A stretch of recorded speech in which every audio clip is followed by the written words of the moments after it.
Yes, we are live. There we go. Hey, Hello, hello everybody. world. Hello everybody.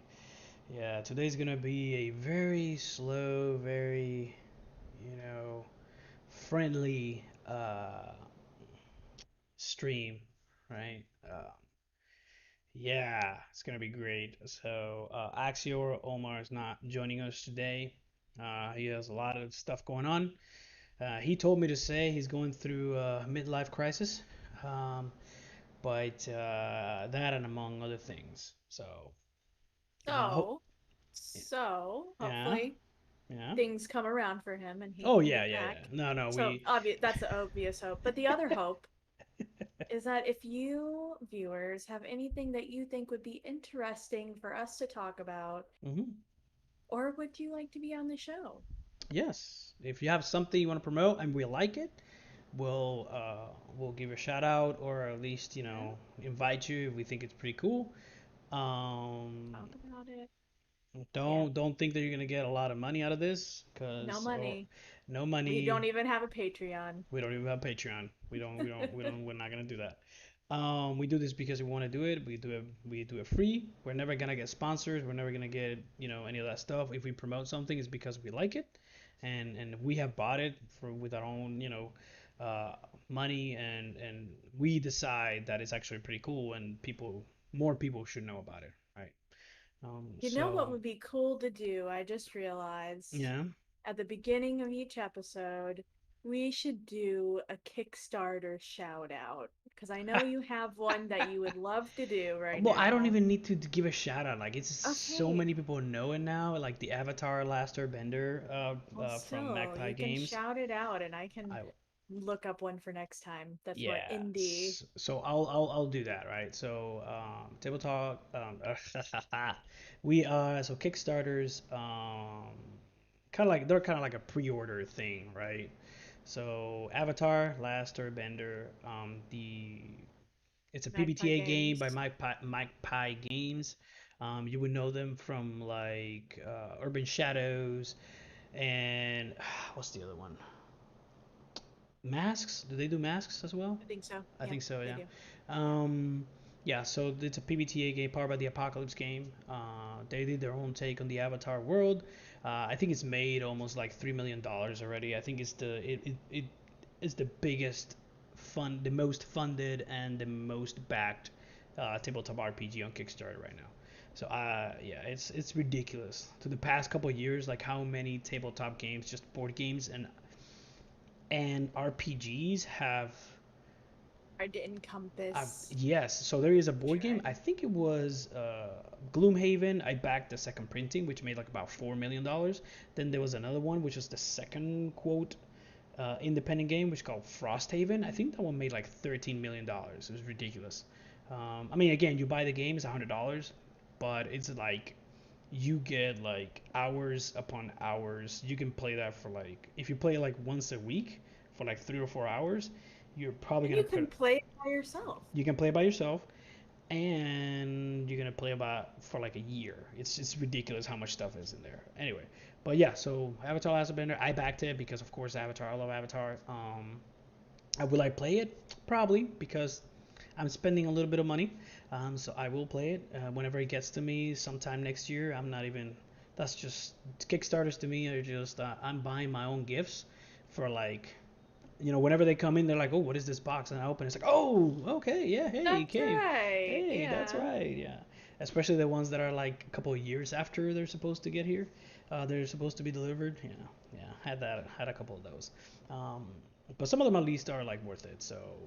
So yeah, so hopefully this one will be worth it. I backed at the physical level, so every stretch goal physical is gonna be delivered. Um, will I play it then? I don't know. Uh, but at least it'll give me a lot of info in the world because I think you can play in all the different eras. Yeah. If They've you're an got a avid, quick start they on do there have a quick too start that I right on drive haven't through. looked at, I but looked at it. I haven't read it. I haven't read the entire thing yet, but it's PBTA. I think they do some new kind of mechanics with it. So I might have to take a deeper look at that. I might run like a one shot or something. I don't know. We'll see how it goes. So anyway, so that's my Kickstarter. Go out, back it, or just read the quick start, play it. If you like it, then back it. I think it's only been in Kickstarter since like Tuesday, and it's Yeah, already almost $3 million. So, and they needed like 50,000. So, it's safe to just say it will happen. oh, it will happen. It will definitely happen. Will they be able to actually produce all those books? Because on the print level, I think it's almost 7,000 backers. So that's at least 7,000 books that they have to print. And with all the hard stuff that's going on with the printing, with drive-through raising the prices because there's not enough trees, not enough paper, whatever the reason is. So I don't know. I don't know. Only time will tell.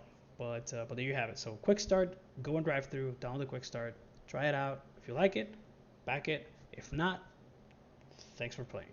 That's all. Okay, so one more announcement before we dive in. The uh, GM workshop, 19 August, Thursday. It's gonna happen. Whether Savvy is available or not, at least I will do it because it's I'll be something that available. you'll be available. Okay, cool. So I want this to happen.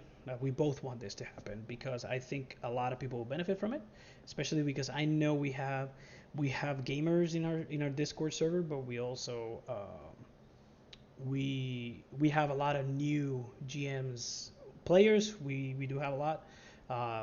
New GMs, we do have some, and people that maybe want to GM at some point, and I think we that they will benefit from it. So if you want to join, if you want to participate, GM workshop, the first part is gonna be it's like a 10 is like 10 parts, 10 lessons or something. I don't know, 10 Yeah. panels or something. First one's gonna be 19 August.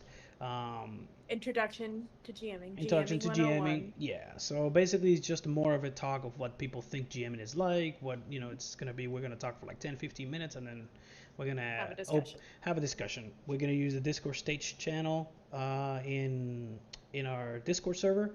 Just join there, and then I don't know if we're gonna record. Are we gonna record it? I don't know. I For did record prosperity. it. I Yeah, we're gonna did record it, and if want to people, record it. yeah, and those that want it, we can just send it to them, put it on like a Google Drive or something. Google Drive. It'll Yeah. just it won't be like on YouTube or No, anything no, no, because no, no. nobody's face or but we'll upload the MP3 onto Google Drive if anybody Yeah, and wanted then to if people listen want to it, it they can who just go missed in it. there and download it so they can listen to it. Yeah, that's fine. We thought about podcasts. We're like, it's too much work. So anyway, so there's that. So in the description of this live or the video or after the fact, I mean, if you're watching it after the fact, it's gonna have the link to the Discord server. So join, be there or be squared. Okay. Anything else? No.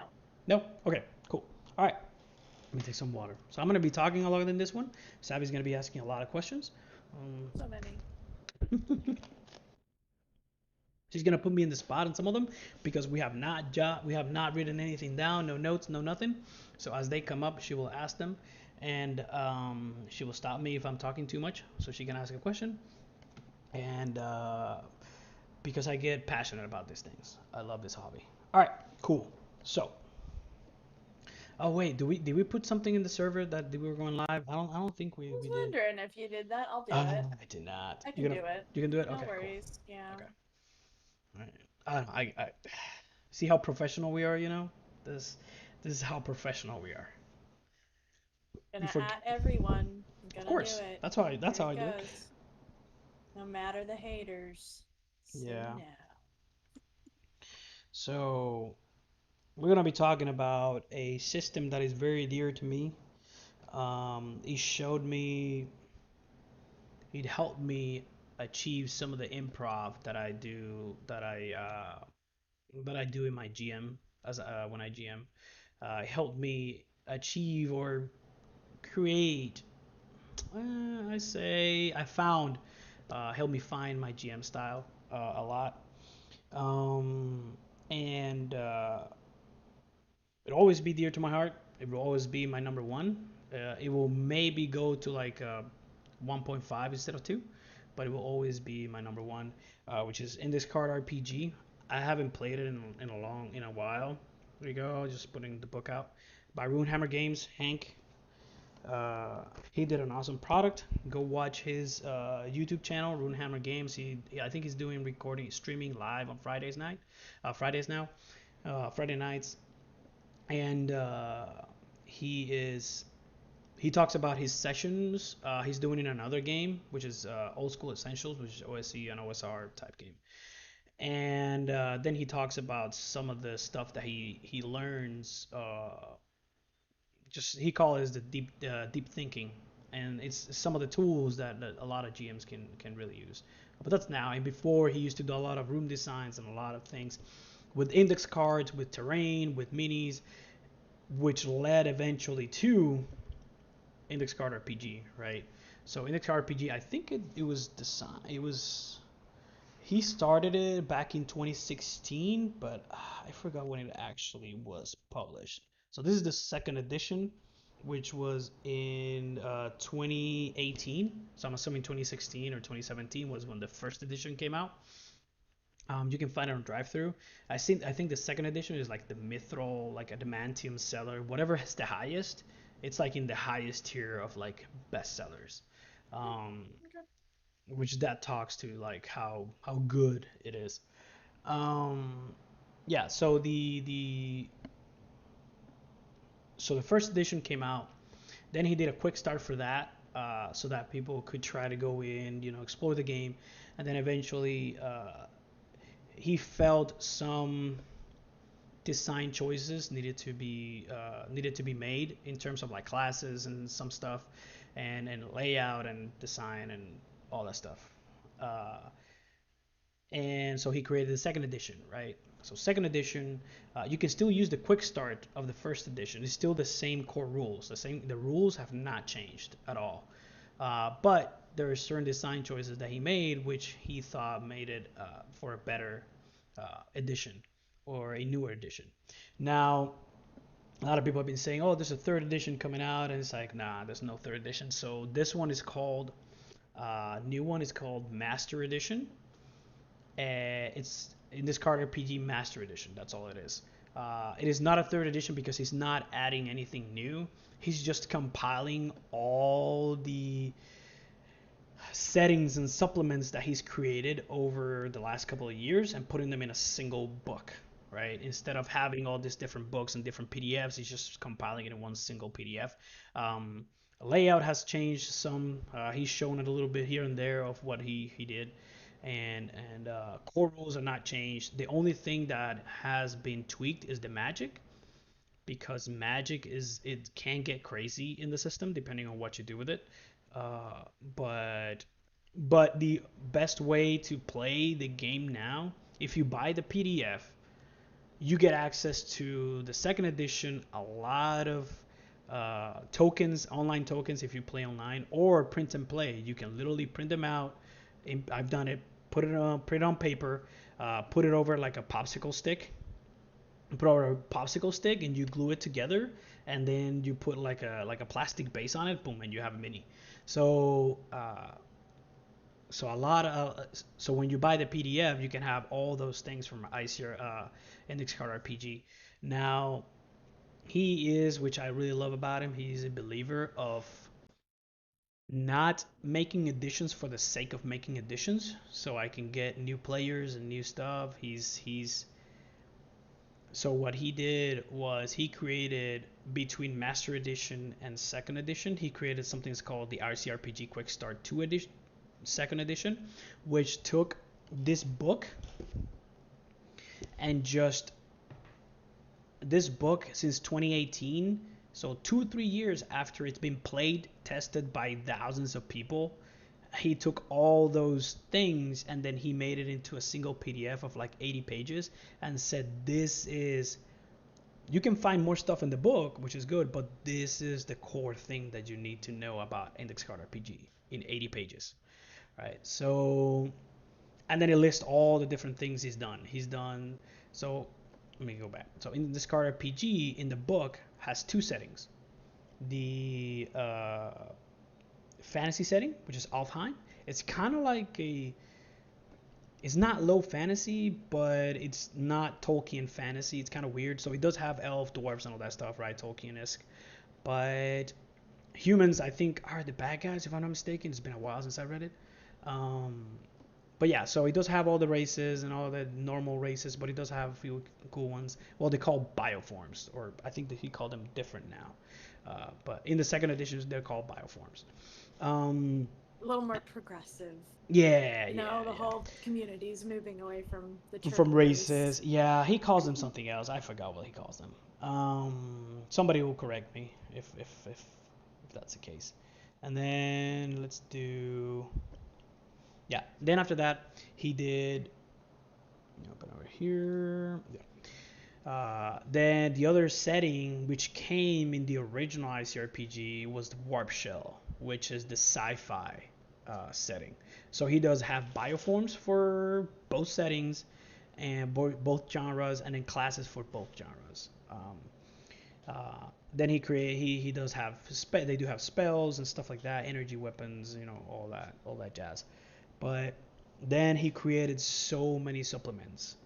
He created a superhero one. He created a cyberpunk one. He created them, but along with other writers and people that have helped him out throughout his career, right? Let's just go with that. But all his, hey Mark, how's it going? Um, so his art, the art is all his.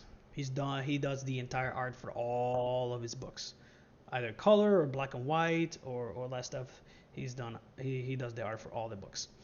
Um, the So you have superhero, cyberpunk.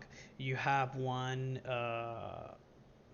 from Ice Age called Blood and Snow. Is you play like low fantasy, like dark Ice Age. You play like cavemen, and you try to survive in the harsh winter, which is pretty cool. That sounds pretty Um, cool. yeah, that was pretty cool. I ran that one for a virtual con, and it was actually pretty cool. And the let me see what else. There's so many. Oh, Relics of Orium, if I'm not mistaken. Let me open the PDF up real quick.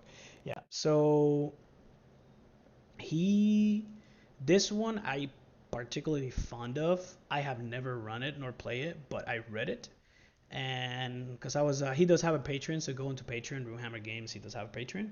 If you're a mortal, which is like $12 a month, you get all the PDFs that he releases for free. Even the books, just everything for free. The Here we go. So Relics of Orium, I like it because he took inspiration from Final Fantasy, from some of the Final Fantasy games where materia you can slot it in different weapons and it grants different abilities and stat boosts. Which basically you go into this, it's a kind of like a campaign setting, and then you go into this place and you find these relics, and all these relics have slots in them, and you put like diamonds, emeralds, whatever, and they give you abilities and spells and different things, which I think is pretty cool. But still keeping to like the ICRPG thing. All right. Oh, I have it right here. All right. Let me see. It's at the end. Yeah. The Okay, yeah. Let us know the relics Yeah, of I'm looking at odium. all of them right now. Yeah, there you go. So much. Bear cat. Bearcats, yeah, Bearcats is kind of like Stranger Things mixed with like Fallout, just weird. It's like literally you belong to like a school in this town, and then you like some aliens like invade, and you have to kind of like work around the town finding things and trying to like rid the town of this like alien menace. I If I'm not mistaken, that's what it is. And then you have the world's book. So he created a Weird West, which is called Ghost Mountain, and in this world's book, he put all of them. He expanded the world, the settings that he had. He expanded Alfheim, Warpsel, and Ghost Mountain. He expanded all those, and he put them in a single book. And then going back to the magic, he did magic in the second edition in the core book, but a lot of people wanted a little bit more crunchier magic, so he created a magic book, and then it went way beyond the crunchy. And I think he even admits that he really doesn't like that book. He just did it because fans wanted him to do it. Um, Think deck. Ooh, I love the Think deck. I have it in print. It's awesome. It's like a tarot deck to create adventures, which is pretty cool. The art volumes, literally, there are just Yeah, I see them. index They're like, cards. I have them in print, like the first 3 volumes. so They're this all game really excels on a table oh in a it room. so it is made for table index cards and like minis and stuff. It is made for that. It doesn't have to be played with that. But originally it was created for that, right? You literally so you play like 3 index cards around the like in on the table, and one location has goblins in it. But in this case, okay, well, so I'm gonna fight the goblins. So I'm gonna move to this index card. I'm gonna fight the goblins, and then you defeat the goblins, and then you gotta cross a bridge to the other side, which is whatever it is, and then yeah. So it's you use the index cards to just create the map and the world and the adventure at the same time.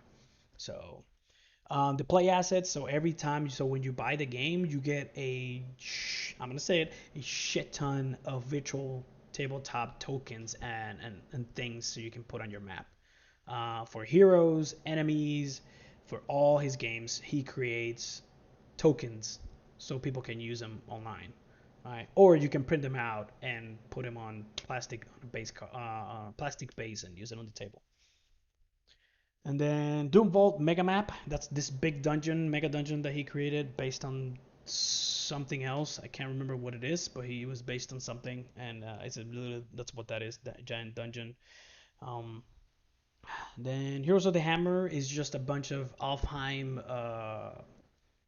fantasy NPCs or pre-gens that you can just use like straight up and play. Deck of 52, he created a poker deck with the ICRPG art with his art. Um, yeah, and then literally a bunch of mini like 2-page like dungeons, scenarios, encounters and stuff. He's What is like this? What is this Ironheart stuff? so Ironheart is I think it's a card game, like an actual like Like card game. Hearthstone for Yeah, but it's an actual like card game. Like okay. you buy a dex and then you play it with like 4 players and then you have to beat each other and stuff like that. Yeah, I got you. I got you. it's an actual card game. Yeah, yeah, yeah. So anyway, okay. So that's just there's a lot of stuff out there for ICRPG. I personally have played and ran or run ICRPG Core, the fantasy, Warp Shell. I've done Vigilante City. I ran a short adventure in that. I ran a campaign in Alter State. I ran one shots on Blood and Snow.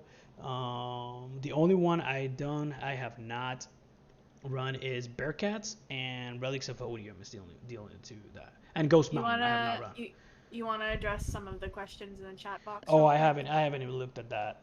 I apologize. Okay, so some kind of custom spell creation, yes. So let's go with the first one. There is a custom spell creation in ICRPG, but if you really want to get custom, you have to look at the magic book. Uh, that creates you literally create level spells from level 1 to level 4. Level 1 being something simple, level 4 being like you need days to create it and you need components and you need all these things, but it's something that will probably alter time or some stuff. Like it's just really really weird. um, all right, so overall, why do you choose ICRPG over something simple but fast like Cypher, or super variations like Cortex or the Crunch or D&D, which can be a ton more, with their D20 style system? And then, okay, no, so, yeah, so it is board gamey. I hate but love that term at the same time. All right, so how the system works, let's start with that, right? So in so this one, so he has taken D&D as a reference or as inspiration, of course, right? We all see it. You can see it on the character sheet. Um, but he has also taken Cypher as well as inspiration, PBTA, Genesis, all this different narrative system and traditional systems at the same time. So basically, core resolution, you have a target number, right? As indifferent than what's it called? Oh, D&D and Cypher, everything has a number, right?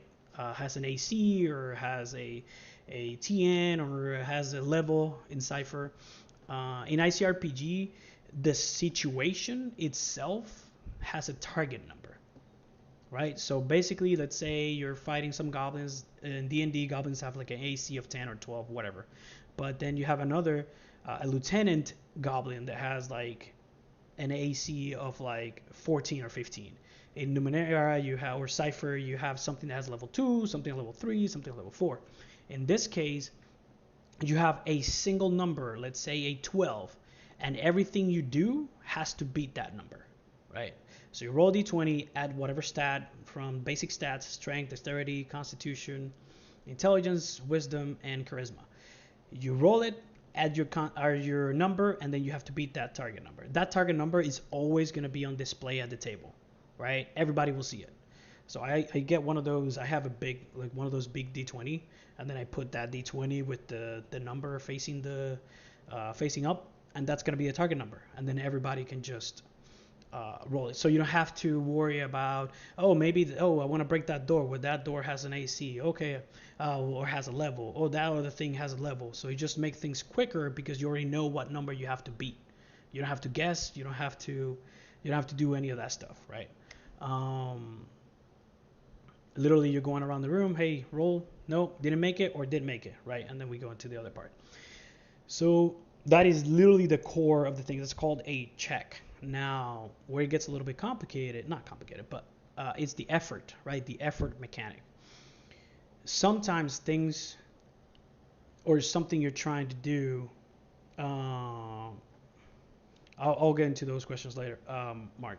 So sometimes there are situations where you, for example, the most classic example, you have to pick a lock, people are following you, and so it's time sensitive, right? So sometimes it's more than just a check. If you simple pass or no, and then you have to provide effort, is a way to quantify that time. For example, everything in this game has hearts. Yes, it's from Zelda. He says it's like literally from Zelda. Hearts. There's no 5 HP. You can have it, but everything has hearts. So let's say one bad guy has 2 hearts. Each heart is 10 HP. So you have 10, 20, 30, 40, 50, 60 HP, right? So in this game, to make monsters harder or to make something harder, you can give it hearts, but that's just going to drag out whatever it is, right? So it's more important to do something else than to just give more HP to whatever it is.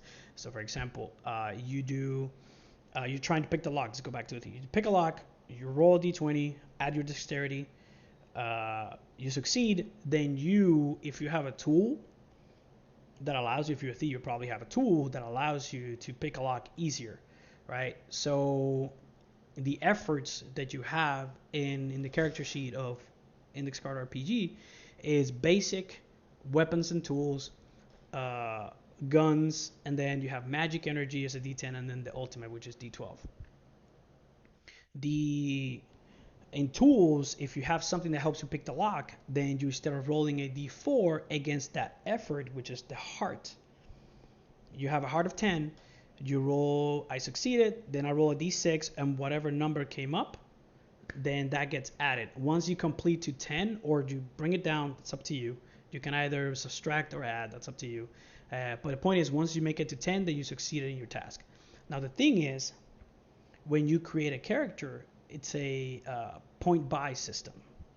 So you have 6 points to spend in attributes, so you can put it whatever you want, and then you have 4 points to put in effort. So you want to put the 4 points in weapons and tools. If you're a thief and you're trying to do it, you succeed, you're going to put at least 4 amounts of effort. Make sense? I hope it makes sense, right? If it doesn't make sense, let me know. So that's basically how effort works if for everything. Let's say you're trying to read some runes.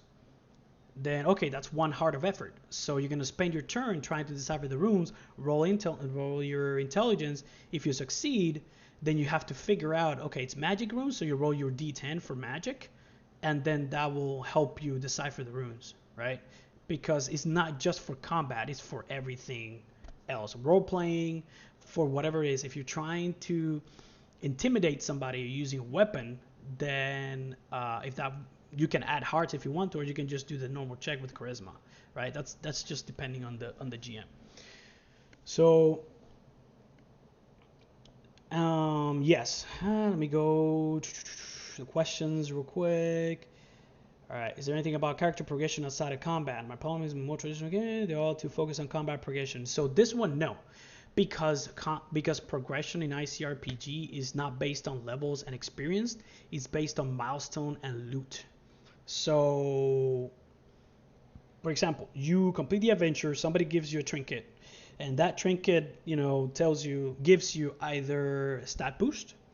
It makes, let's say, whenever you talk to like Imperial soldiers, it's gonna be easy, and I haven't even done that yet. It's gonna make it easier for you. If you, it can be literally anything you want.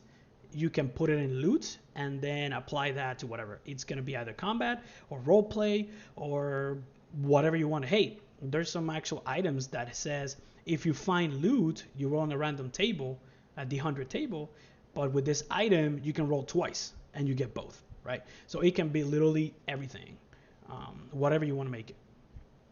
So to the questions, yes, there is progression outside of combat. Yes, definitely. Um, let's do, and that number is the same for NPCs to hit, or do players have individual ACs? So and this is the thing.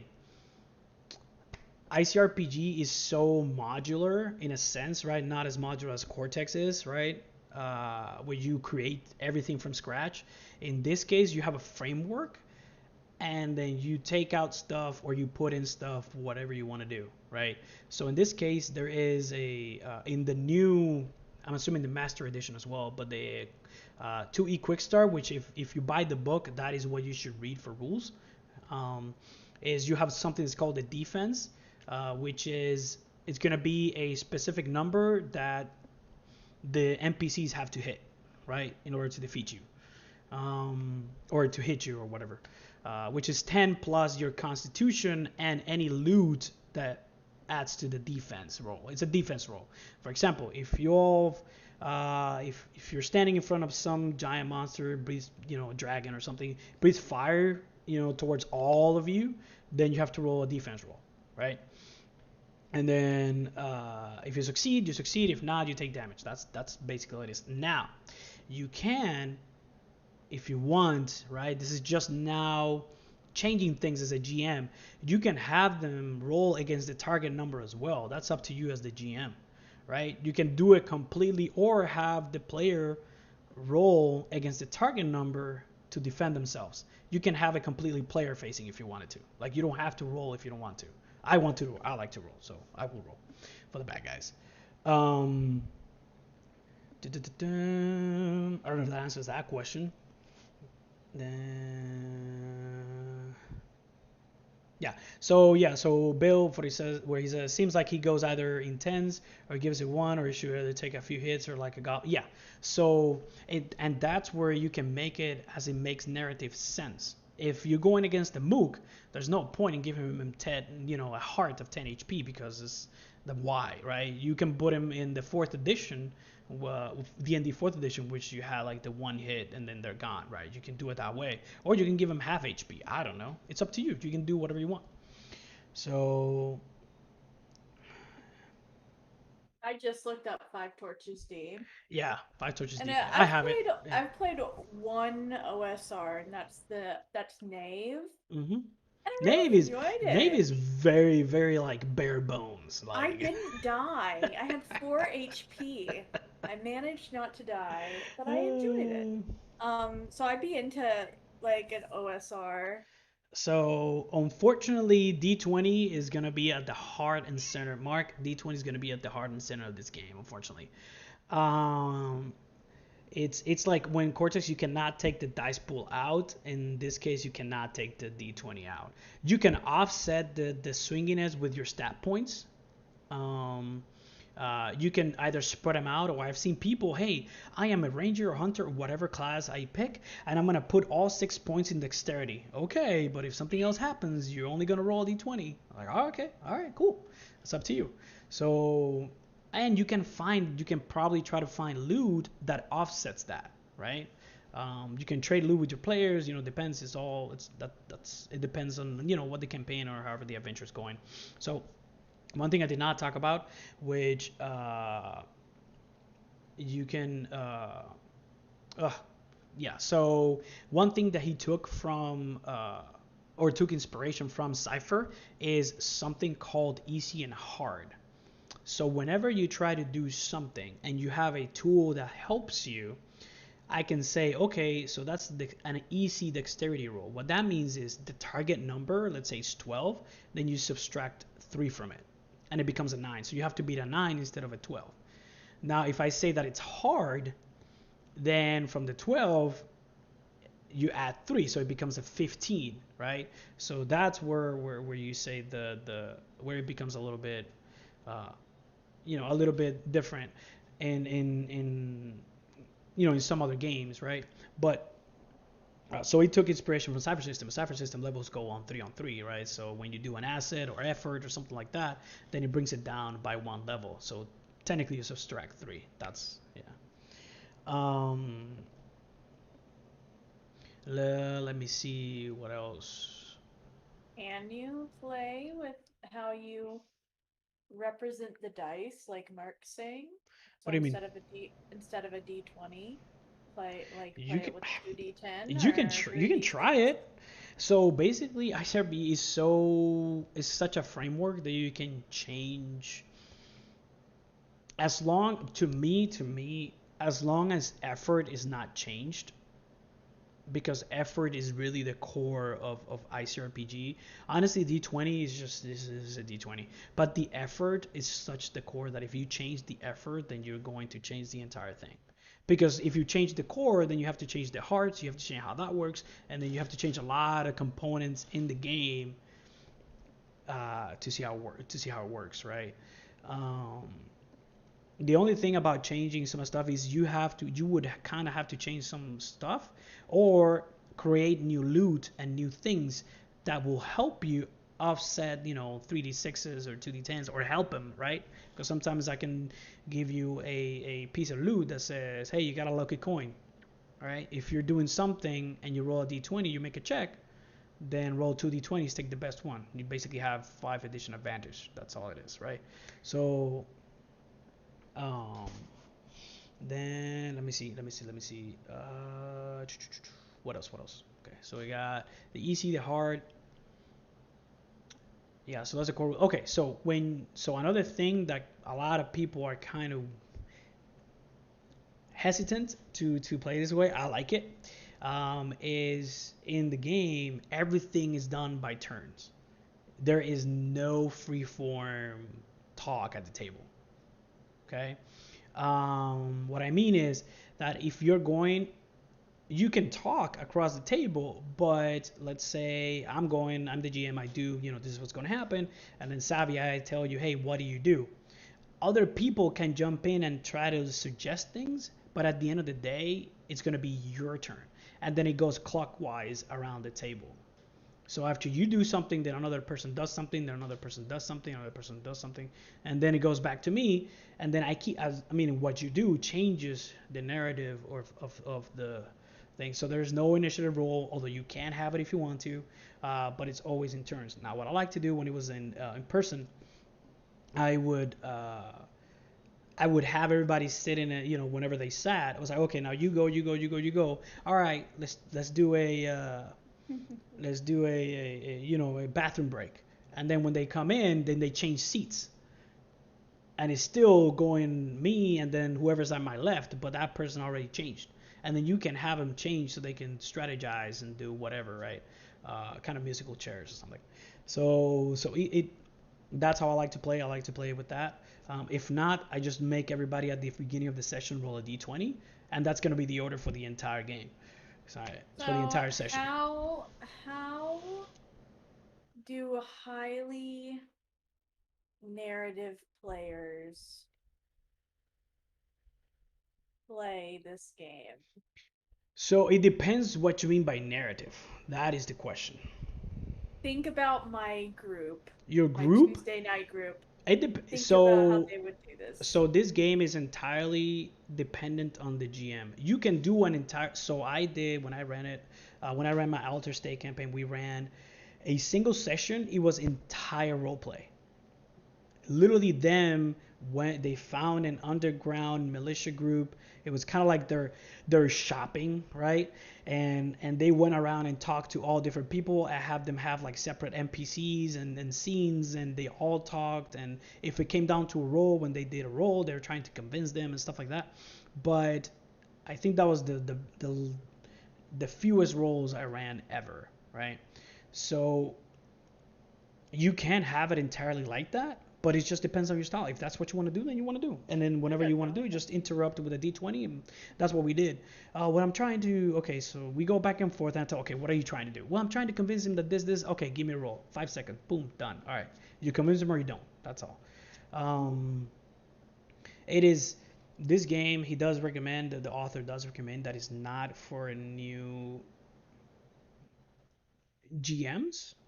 Um, because it is so finicky where interpretations can go different ways. So it's whatever you interpreted it, then that's how it is, right? Yeah. Which it comes from the magic, right? Magic is very. There's a couple of different ways to do the magic in this game, however you want to play it. But rules as written is you got to have a spell. In your character sheet, you have equipment, and spells kind of take up equipment slots. You can only carry 10 things at a time, and then equipment, your spells are equipment. So if you have a spell, then you say you do it. Okay. If you don't, then you don't. That's kind Um, of like I think that in Knave I had a spell, but it was like a tomb that I had to carry. mhm. So Yeah. like it took up a So and slot in then, but the my thing is, if you find a system. loot that's kind of like a book, then you can transfer all those spells into the book, and then you don't carry slot. Then they don't take up space, right? So it just depends however you want to play it, right? So I think there's a lot of chat in there. Probably not about what I'm talking about. They're talking about one roll engine. Oh, one roll engine. Yeah, I've read about that. Yeah, everyone rolls at the same time. Yeah. Sounds like chaos. Yeah, but it's only like I think it's only like a couple of dice, but they all roll at the same time. I'm like, oh, okay, Oh, that's. I'm thinking like Cortex dice Oh no pools. no no no no no no, not that big. No no, it's not that big. I think it's literally like one or two dice. I think. Yeah. So narrative games, yes, you can run narrative games. So for example, if you are, let's take the session we had in Forbidden Lands. Yeah. We could have done literally the same thing, but instead of asking for like all your, hey, what are you gonna roll? Okay, I'm gonna choose this, and then I'm gonna roll, pick my dice, and all that stuff. I would have just said, give me a dexterity roll, or give me a charisma roll, and then we would Okay. have, and then it would have been done, right? So it would have made things a little bit faster. Would have changed things, maybe, because it was a little bit more swingy. It would have, but depending on the stuff that you have and the loot that you have that you acquire, then it's gonna offset that swinginess. That's what I mean. But can it be narrative? Yes. You can describe how you want to do something, or you can just say maybe you're feeling down, like today. You're not feeling it. You're like, okay, all right, I'm just gonna. That's exactly what I was thinking. I was like, at this stage in my life, Yeah. this is the game that I need to run. Yeah, and you're like, okay, I'm gonna hit it. All right, roll it. No, okay, I don't hit it. All right, you go. And then you can just lay back. You can either do that, or you can go, I'm gonna go die. I'm gonna run. I'm gonna run in. I'm gonna slide under his, under his legs, and then I'm gonna try to slash him across the back with my sword and roll. Still the same thing. It doesn't matter, right? So you can be as narrative or cinematic, right? That's the thing. It's cinematic or as descriptive as you want. And then narrative, yeah, you can talk uh,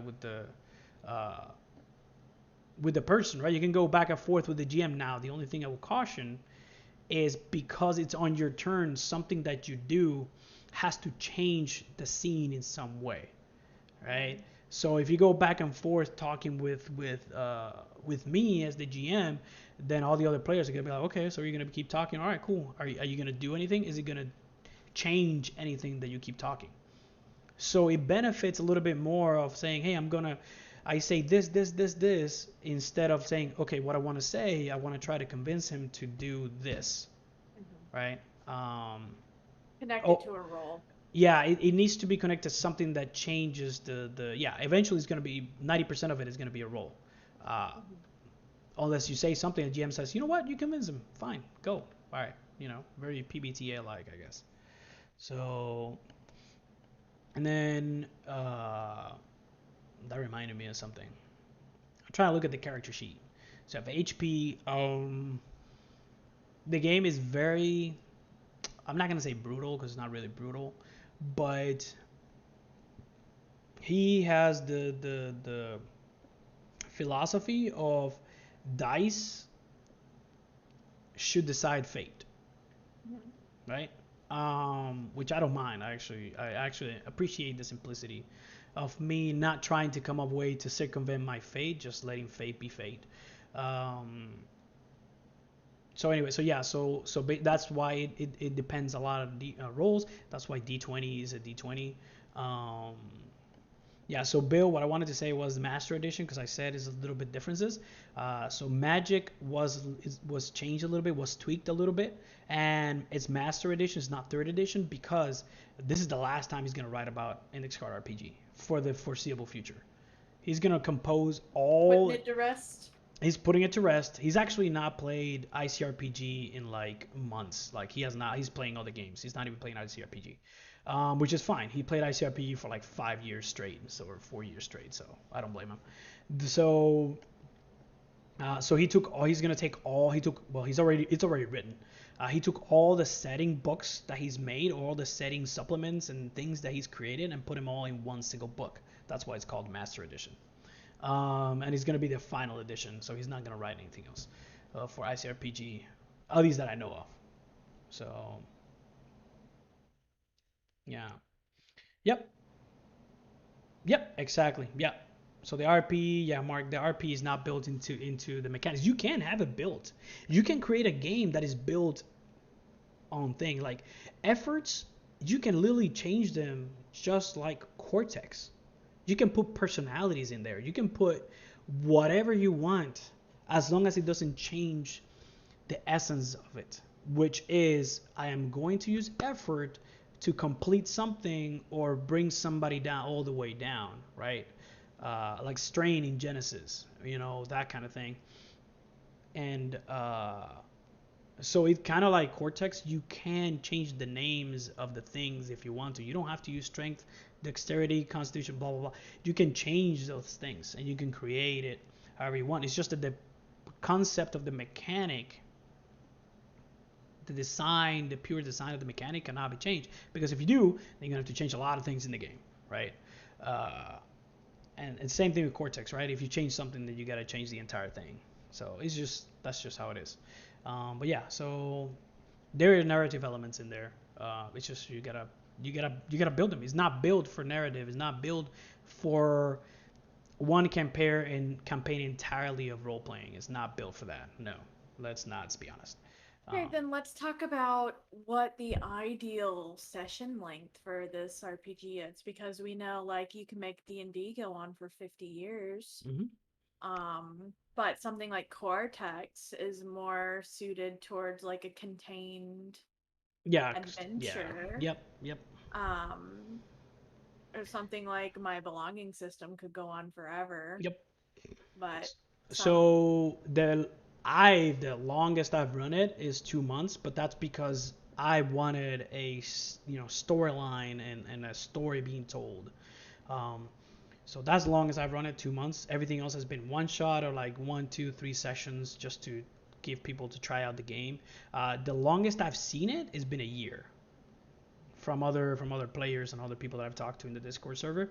It's a year, and they ran a Final Fantasy game. They created a Final Fantasy game for ICRPG.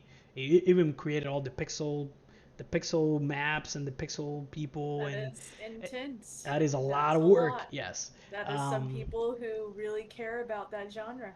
and he did, and he created like a, I think it was, no, not a wiki, I think it was like one of those he created something where he put like all the different, bioforms and classes, and he shared it with me.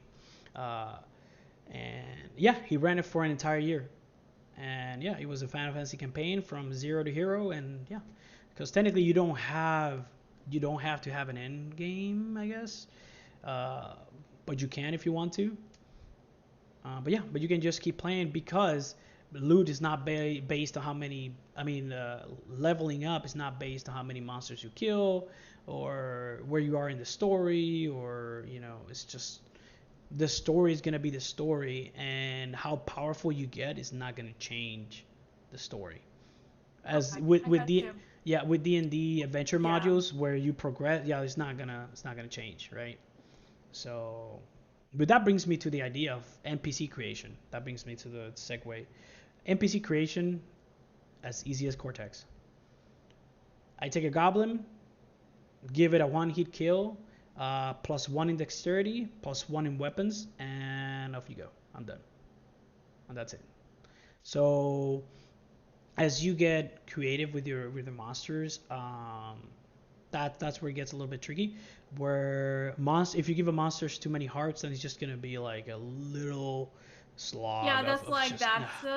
that is the But worst way to increase difficulty in any yes, system is yes, to give more health to the monster. yeah, I learned that the but hard way yeah, you after did. having I know. like 15 to 18 rounds of combat in my uh, Pathfinder game. yeah, so So, combat in here is supposed to be very fast. I think the longest combat I had was like 5 rounds. Well, no, I think it was like about 6 or 7 rounds because the players could not figure out how to defeat the bad guy. Right? I give them clues, and this goes into the best advice. So this book, the best thing you will read is going to be the GM advice section. It's the biggest thing in the book, the GM advice. I think it's the longest too. It's all based on how you take your GM skills and you elevate them to 100, right? Room designs, trap theory, and my favorite, which is called the triple T's. It is timers, threats, and treats. Timers, how I like my games. 1d4. You roll a 1d4, and in that many rounds, something will happen. Okay? can I give a shout out real quick? Yes. Fari has added clocks. Yes. From Blades in the Dark, Fari has added clocks. So, and those clocks can be used as timers as well. Yes, they can. You can even use it in this one. Yeah, you can. So in this case, timer would be, yeah, you can use it for clocks, or you can use it for effort too, right? So you can do that. Um, yeah. So timers, thread and treats. I like it. So timers every so often. It could be a D4, D6, or whatever you want, or you can just be like a stable, like a consistent number. Every 2 rounds, something will happen. It depends on the tempo, the pacing, on what's going on, or whatever. Threat. Every situation, every scene should have. Yeah, Bill, that's funny. You will never have. That will never happen. Um, uh, Anywhere Souls bare bone system that could be. Oh, you can create your own, and then yeah, be happy with it. There you go. Play that forever. Uh,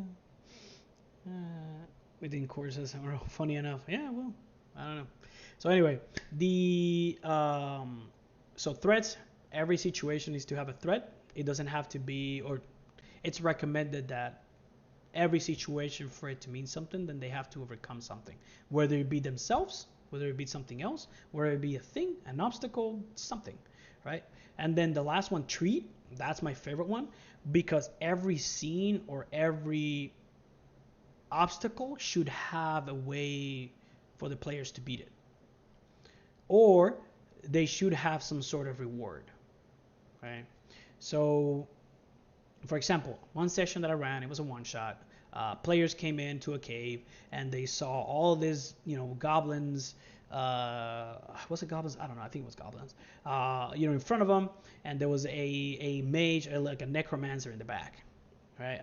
They didn't know it was a necromancer until they started like killing all the goblins, and then every D4 rounds, the necromancer will bring them back up, right?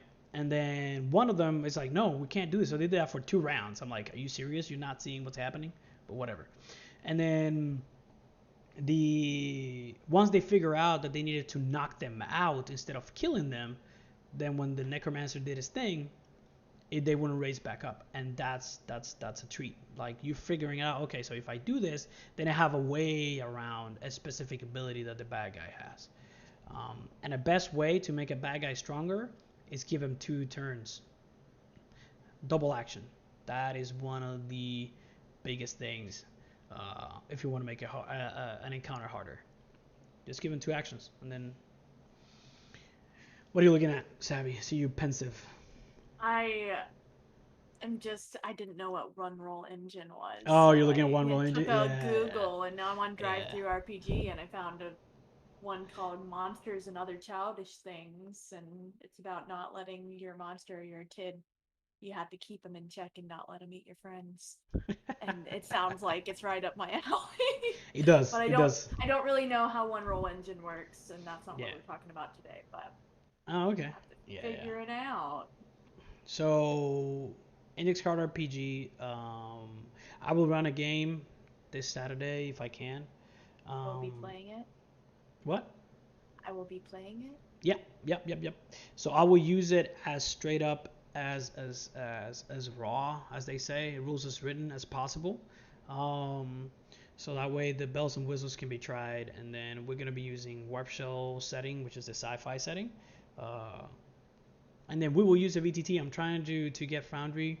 Um, I will Is try to use there a Foundry. system in there Yes. for index card? Hmm. How does have you looked at it yet? Yeah. It Is it works. It works fine. is It it works fine. okay? Yeah, Okay. it's okay. So it works for what we needed, which is like you click on your stat and then it'll roll the d20 for you and add the stat, and then How's it I'll. work with the whole index card feature? What do you mean? Like the game runs on like dropping index cards on the table. How does it work Yeah, with well, that? no, you gotta drop maps though.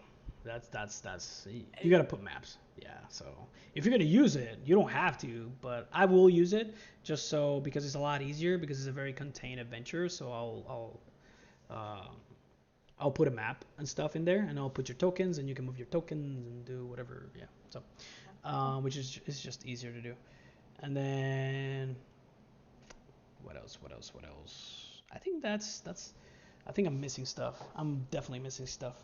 Um, oh, the second edition does have adventures. Does have adventures, and it does have different adventures like fantasy, sci-fi. Ooh, there's one that I forgot. It has one about cars. That's like Saw like that one, the like PvP car yeah. stuff. And then speed kills, and then you have, as I said, which is kind of like a desert kind of thing. You have one's called Beneath the Door, which actually gives some mechanics on how to work investigation games with this system. Um, and some advice on how to do that, and then like some sanity rules and stuff like that. And then this is just it has a mecha game as well, adventure. It's called The Fall of Arnor. You play mechas with different abilities. And then the thing that I really like is called the last thing I'm gonna talk about is called chunks. So chunks is a mechanic where you have a big monster, let's say Godzilla, and then each part that you deem important has hearts. And then each player they have to figure out each player not the players the party has to figure out how to beat each part and bring down So that. it's like a video game boss. Yeah, where Yes. you target. Yeah. And then but then each part could be unique or be vulnerable to specific things, so they have to figure that out, right? um, it is a great system. I like it. It's very pulpy, it's very action oriented. It doesn't have to be, but it is action oriented. That's how it was meant to be. Um, it is very, yes, it is very straightforward. It is I don't know if you're talking about ICRPG, but it is very straightforward. I like it that way. And I will be running it. And then I know you guys are gonna have fun. You guys are gonna like it. If you like OSR, it is OSR in spirit, but everything is so. It's because it's such a framework that you can change a lot of things. Um, it is very GM's fiat, which is kind of OSR-ish in that way. It's very GM rules. Like if you say something, I'm like, oh, okay, you can do it, or hey, give me a roll, whatever roll it is, and then if it's easy or hard or something. And then another thing, last thing, I swear, is the target number, which is the very important thing that you plop on the table for people to beat. You can bring that up and down depending on what happens in the situation. So I had it happen when it was like number 12, and then the NPC did something that made hard. I think it was like it made the ground tremble like an earthquake, and then he brought the number up to like 14 or 15 or something, right? And then they would have to beat that number instead until the earthquake went away or survive or do whatever. So you can do a lot of things, and then players can do things to bring the number down permanently. So yeah, it's just there's a lot of stuff you can do with it. It's whatever works for your group, for your game, for your system, for whatever you want to do. All Awesome, right. I think I awesome. talked long enough. Oh my god, I talked too much. Yeah. All right, what else? Yeah, OSR is too limited in scope for me. ICRPG does seem to fix. Yeah, it does. Trust me, it does. I played OSR games, and I've read a lot of OSR games like Black Hack and all those things. And yes, it does have a certain amount of traditionalism, I guess, to it. So it does fix a lot of the stuff that OSR is. So that's why it's kind of in between like narrative and OSR and cinematic and traditional and that kind of thing. So it sits a little bit in between, more on the traditional aspect than Cortex is, but they both sit kind of in the middle. So yeah, yeah. Any more questions from our people in the chat? Active audience. Yeah, we did. Yeah, it's fine. I don't care. You guys are talking about something else. I don't know. It's fine. It's fine with me. All right. I'm just looking forward to playing it, and I'm always in my brain. I'm always thinking of something that I want to run other than what I'm currently running. Oh yeah. In Always. addition That to, means that I means you just are a great GM. Because you I always, just yeah. It's that don't feel meme like of, it. is that meme of the guy with a girlfriend and then looking back to the other girl. You see the Yeah, meme and it says the GM, the game you're playing, and then looking at the next game to play. Yeah, I love it. exactly. Um, so the 4 level zero characters in Dungeon Crawl Classic, somebody did create a funnel for ICRPG. So you might want to look into that. Yeah, you're farmers and like blacksmiths and like stuff like that. And then if you survive, then you become like adventurers and stuff. Yeah. Bill, if you want to run a different game every week, I will be in for every single one of those games. We Yeah. might only have two people playing like Nah. the last several games that you've run, but So it was still fun and it the worked. only the only thing is that some games do require you to play them more than one session to get all the bells and whistles. Which narrative games you don't have to, right? But for games like this, like when you see it, like it's you need for this one. I would suggest one shot. It's okay to get the mechanics, but like a short 3-5 session adventure or something like that, that will get you. You can get into the milestones, get more abilities, and Yeah. then you get the nat 20s, and then you Get to come. the fun part of Yeah, playing the yeah, yeah. game. Which Yeah. is you get more powerful, right? But it doesn't. The game doesn't scale to how powerful you get. No, That's the thing, which I is what I gotcha. like. Hmm. I like that too. I think Yeah, that the based on Bill's comments, he should run Burning Wheel next. Burning I would love to play Burning Wheel, but I is just don't want to run it. that's just a beast of a game. Nah, it's beautiful, but yeah. So I will get my. So by the way, if you do, like I said, I don't know if you guys were in the beginning, but if you do buy the PDF for um, ICRPG, you get a lot of cool stuff with it. You get the PDF, and then every single PDF for ICRPG related to the core, you get for free. He's just gonna add it to them. Master Edition, you will get it as well, the PDF. Um, and then what else? The other stuff like Worlds, Magic, you're gonna have to buy that separate. He made that separate. Um, but yeah, there's also other games that people have created with ICRPG. It is sort of a attribution Creative Commons kind of thing. You can create your own stuff. You can sell it. Uh, but there's specific rules you have to follow. Runehammer Games, they have a forums. I think it's forums.runehammer.online or something. Um, you just go in there or search it on Google, and you have to, if you want to create something for ICRPG, you find the rules there. Go to the Discord, really cool people.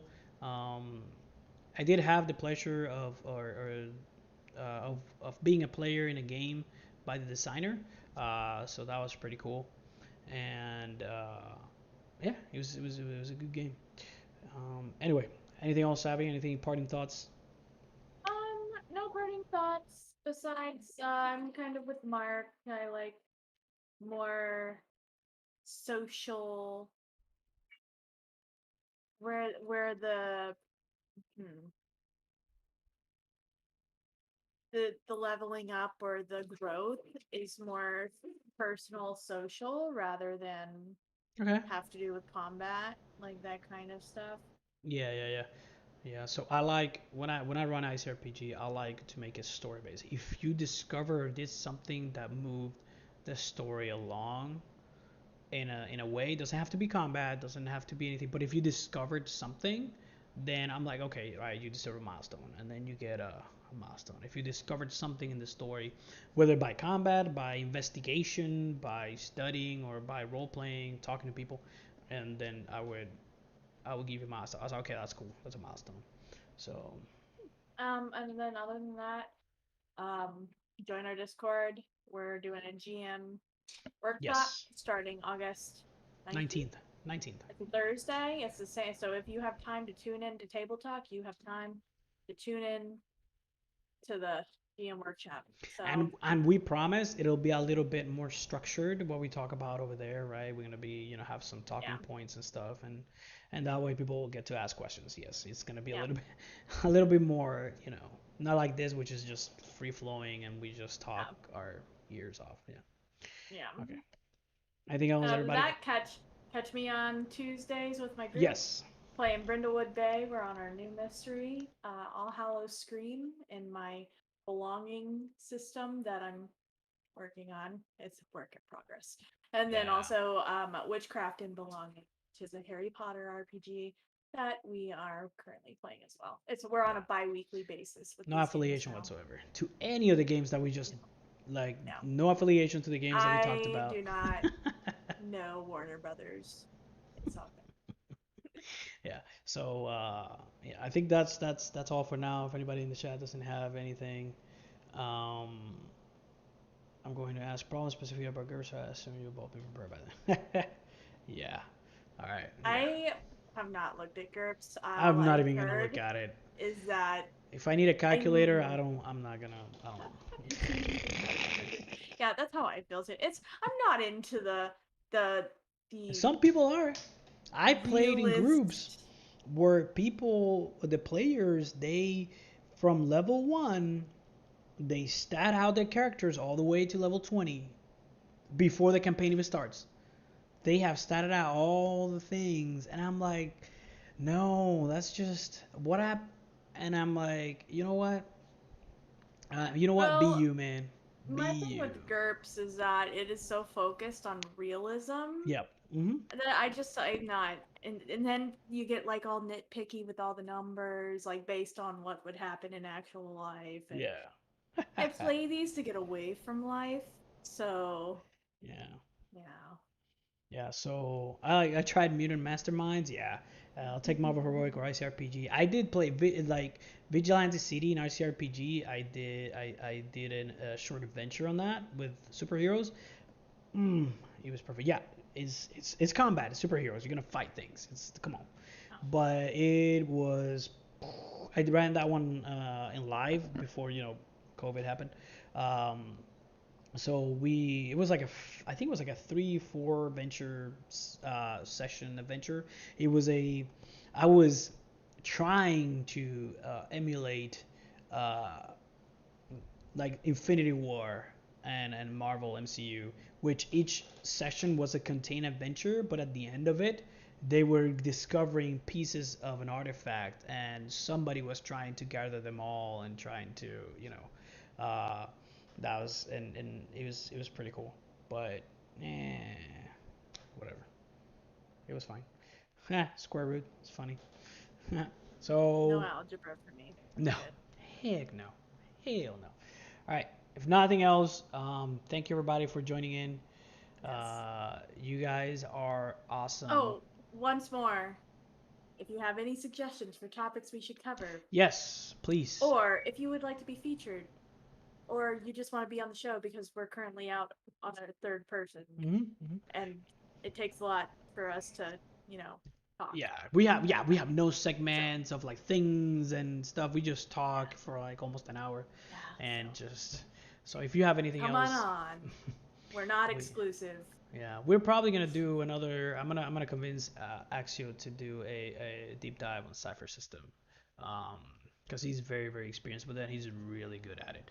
So, um, yeah, I'm gonna try to convince him to do that. If not, then I'll just convince him anyway. I'll tell him to do it There anyway. you go. All right. So okay. All right. That's it. Whatever we go with. Signing Yeah, off. we're signing off now. See See you ya. everybody. Have a good one. And thank you for being here. You guys are Milo awesome. says And if you're goodbye. seeing this in the future, thank you very much. Okay. Yes. Bye bye.